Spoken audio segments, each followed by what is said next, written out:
Bonsoir les amis et bienvenue dans cette formation intitulée Depuis l'Afrique, acheter les produits depuis la Chine, Dubaï, Turquie et les revendre chez vous en Afrique. Alors les amis, tout au long de cette formation, nous allons aborder les secrets de l'import-export.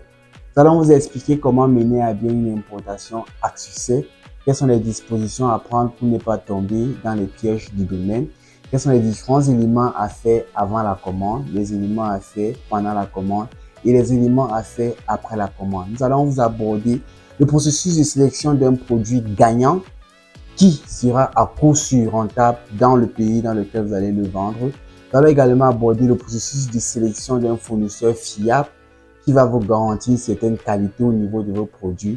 Nous allons également vous montrer comment sélectionner des transitaires fiables et rapides qui vont acheminer votre produit de la Chine vers votre pays d'origine.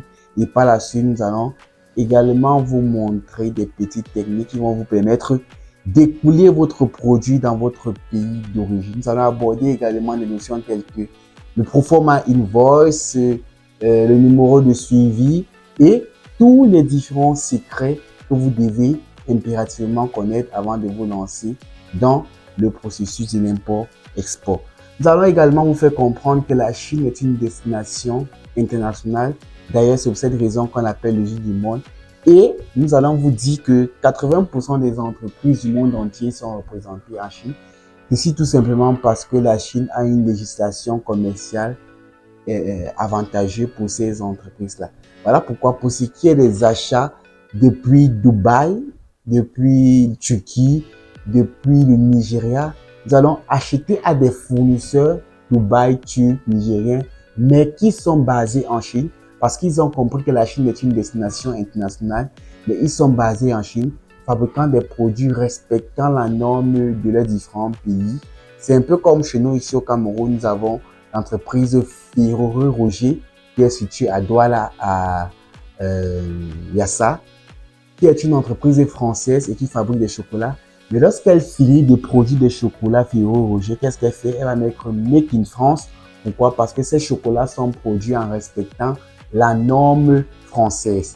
C'est de la même façon dont en Chine, vous allez trouver des entreprises turques, des entreprises nigériennes, des entreprises africaines, des entreprises américaines, italiennes qui produisent des produits, des différents produits, mais en respectant la norme de ces produits-là. Voilà pourquoi on vous dira que 80% des téléphones iPhone sont produits en Chine.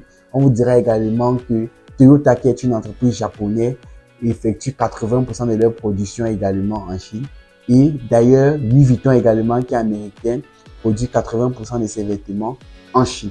Donc, vous comprenez directement avec moi que la Chine est la destination idéale si vous avez un seul voyage d'affaires à faire et que vous souhaiterez rencontrer tous les multinationales du monde parce que vous allez retrouver Adidas, Puma et tous ces multinationales que vous connaissez, Samsung, Nokia et autres en Chine. Très rapidement, restez concentrés parce que dans la suite de la formation, nous allons aborder, en suivant le programme ci-dessous, les différentes étapes à suivre pour pouvoir mener à bien des achats en Chine et pour pouvoir être rentable dans le domaine de l'import-export. Merci et à très bientôt les amis.